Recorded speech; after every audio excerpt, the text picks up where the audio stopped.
이럴 줄 알았다. 네, 일본 정부가 어제 내년부터 쓰일 초등학교 교과서를 심의했는데요. 그 결과를 본 우리 국민들 반응입니다. 강제징용은 개인 의지에 따른 자율적인 참여였고, 독도는 원래 일본 땅인데 한국이 불법적으로 점령하고 있다. 이런 주장입니다. 한일 정상회담하고 2주 만에 벌어진 이 상황, 과거는 묻고 미래를 보자, 이 말이 이런 의미일까요? 일본의 속셈은 뭔지, 대안은 없는지 전문가와 얘기 나눠보는 시간 준비했습니다. 아시아 평화와 역사연구소 이신철 소장 연결됐습니다. 소장님 안녕하세요. 네, 안녕하세요. 예. 자, 일단 일본 교과서에서 주목되는 부분 중에 하나가 바로 강제징용입니다. 강제라는 문구를 삭제한 건 물론이고요. 징용, 징병이란 표현도 지원했다. 이렇게 표현을 했더라고요. 예, 소장님 이 부분 어떻게 보셨습니까? 네, 지금 일본 정부가 그 부분에 대해서 강력하게 2021년에 이미 그런 규정을 마련했었습니다. 이제 예. 이 강제 연행이라는 말을 교과서에서 쓸 수 없다라고 의회에서 답변한 바가 있는데요. 거기에 따라서 이번 교과서에서도 그런 내용들이 이제 삭제되는 그런 상황이 이제 발생되었습니다. 그런데 이때는 네.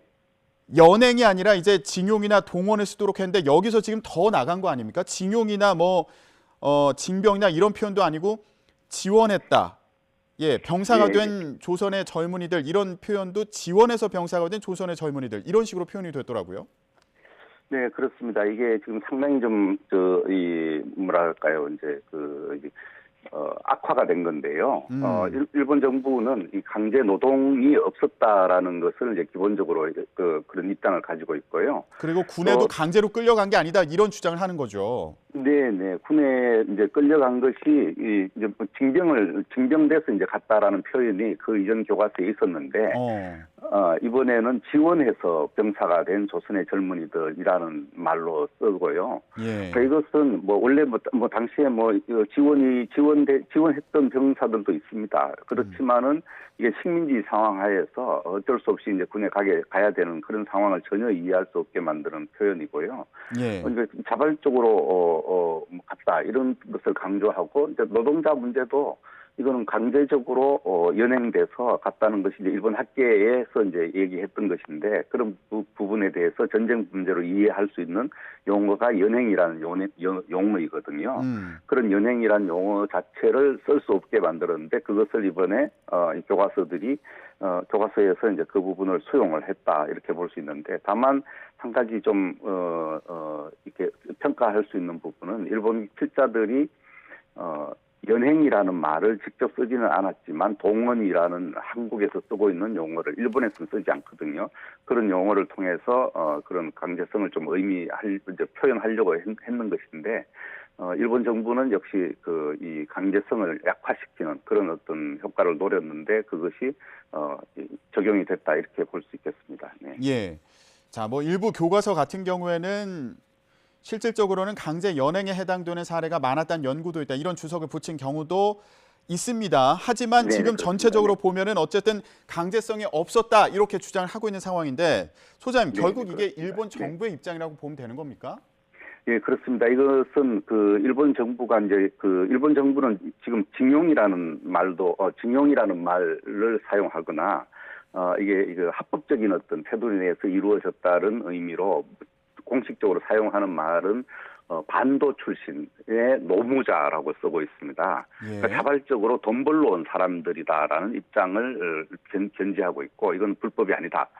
이런 어떤 취지의 입장을 계속 반복해 왔던 거죠. 지금 현재 논란이 되고 있는 강제동원 문제에서도 그런 입장을 견지하고 있거든요. 이것을 가기에서 그러니까 내각에서 우리식으로 따지면 국무회의에서 그것을 인정을 하고 그것을 그대로 교과서에 쓰라라고 요구를 하고 이미 작년에 중고등학교 교과서 검증을 거치면서 그런 용어를 사용할 수 없게 강제를 했었거든요. 예. 그래서 이번에는 초등학교 교과서에서 그런 것들을 필자들이 스스로 반영해서 기술하도록 그렇게 유도를 한 것입니다. 예, 독도 관련 내용은 더 노골적입니다. 일본 고유의 영토다.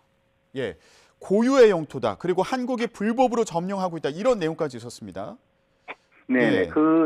이런 내용은 2014년부터 이제 노골적으로 드러나기 시작했는데 초등학교에서는 그런 기술이 좀 적었고 근데 이번에는 그런 기술이 이제 훨씬 더 늘었습니다. 이제 늘었다는 게 문제고 이 한국이 불법으로 점거하고 있다. 그리고 일본은 이 평화적으로 해결을 하려고 노력하고 있다. 국제사회에 노력하고 있다. 뭐 이런 내용들을 이제 정부에서 이제 강하게 기술해야 된다라는 규정을 만들고 그것을 쓰게끔 만들었는데 이번 교과서에서는 그런 부분들이 좀 더 늘어난 것이죠.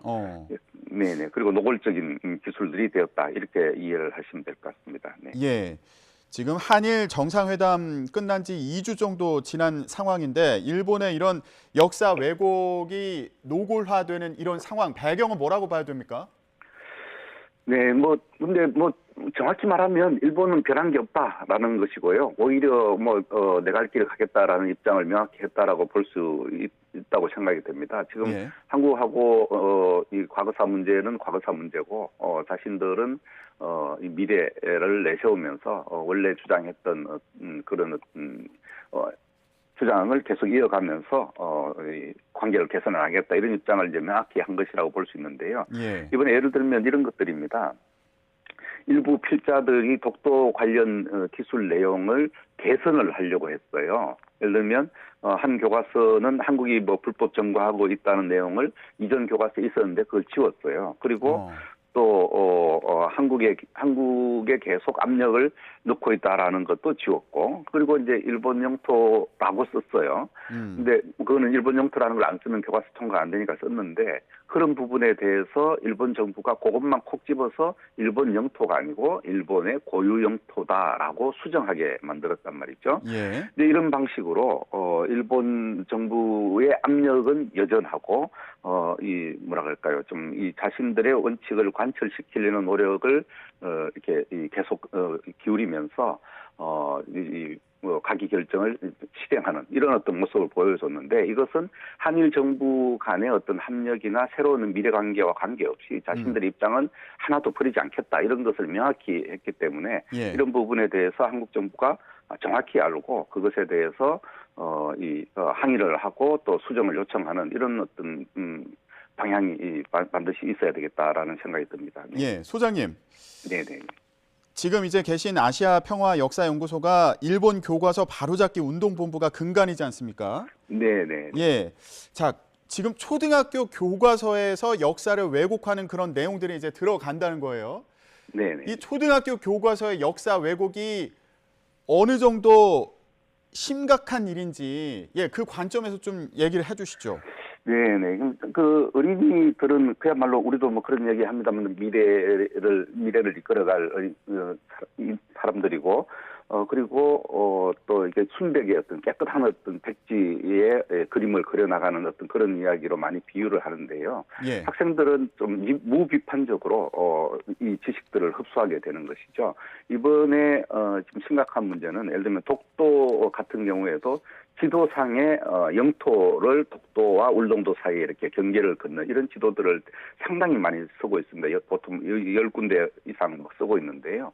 이런 지도를 자연스럽게 보게 되면은 독도라는 것을 그야말로 뭐랄까 체화되는 그러니까 몸에 이렇게 딱 흡수하는 이런 방식으로 그것을 자연스럽게 인정하게 되는 그런 상태가 되는 것이고 또 하나는 이번 교과서의 제일 큰 문제는 이 평화나 반전 이런 것을 강조하는 교과서임에도 불구하고 한국 관련 어떤 서술에서는 그런 부분에 대해서 상당히 좀 축소를 하거나 또는 지워버리거나 또는 왜곡하거나 이런 모습을 보이고 있습니다. 이런 것은 이웃 나라의 어떤 중요성 이런 것을 더 확장해서 생각하게 하는 것이 아니라 뭐라 그럴까요? 그냥 옆에 있는 나라, 또 언제든지 위협이 될 수 있는 나라 이런 생각을 바탕 속에 자연스럽게 스며들게 하는 이런 어떤 효과가 있기 때문에 대단히 위험하다라고 생각이 됩니다. 그리고 소장님 마지막으로 아주 간단히요. 네. 그럼 우리 정부에서 이거 어떻게 대응해야 됩니까? 간단히 좀 짚어주시죠.